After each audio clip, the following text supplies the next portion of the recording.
Welcome back to the Padilla Family Homestead. March's garden tour is going to be really quick and easy. Not much has changed except for we have been ripping things out.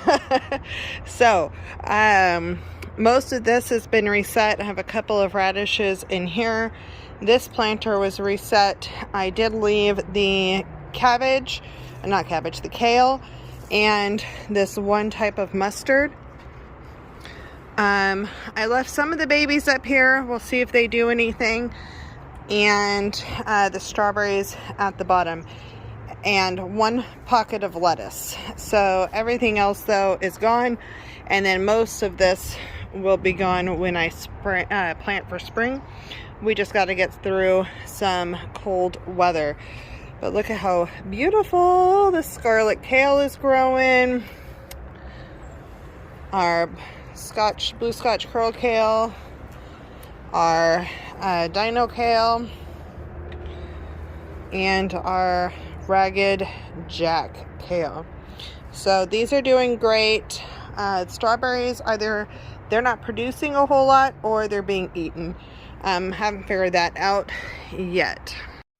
Now this planter, because we had rain and then I didn't do anything with it, and now we have another rainstorm coming in for another few days. This planter over here has not been reset yet. So we still have some cabbage grow. Actually, that's not cabbage. Whoo! We have some collards. So the collards are starting to take off and grow. That's what that is. These are collard greens. My daughter is going to be super excited. So we have the few Brussels sprout plants up here left. And then we have this cabbage plant left. Some Swiss chard. We've got the chives going back there. And some more cabbage.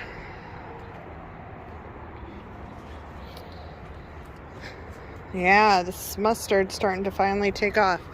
One nasturtium plant hanging in. This one's probably going to go. And those Brussels sprouts, really, I need to harvest these. I'm for sure harvesting this batch this weekend. I did the last batch last weekend, but this batch needs to go.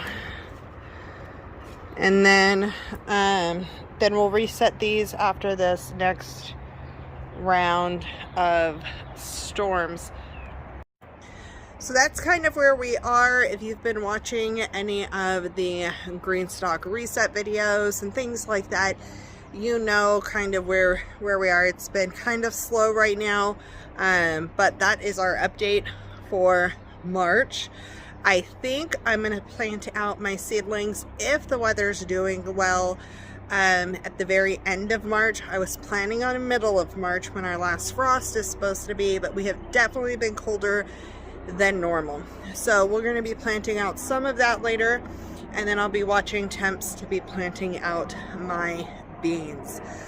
So hopefully we'll have a little bit more of an update out here in April. Now I will end by showing you what's going on with my seedlings on the inside.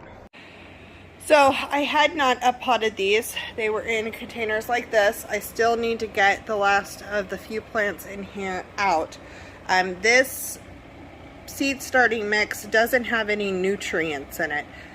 The potting soil does. So even after just moving them over here, I need to sprinkle some cinnamon on these because they're getting a little bit of mildew. So I don't want that to be an issue. So I'm going to sprinkle some cinnamon for the mildew. But definitely the color is looking so much better on these. If you look at up potting and trying to save them, the color on these is so much better. They're already growing just because they have nutrients. So don't give up on your plants too early. So these are going to keep going. And then I'll start giving them outside time after the storm if our weather's good, just to start getting the hardening off process. But we have so many new little leaves popping out now. And again, the color looks so much better. So this is where we are right now. That has to be done. And then we are good to move forward after that. Super exciting. So I will see you on Friday for a different video, but you'll see these plants in this garden back again in April. Thank you for joining along with our journey. Have a great day.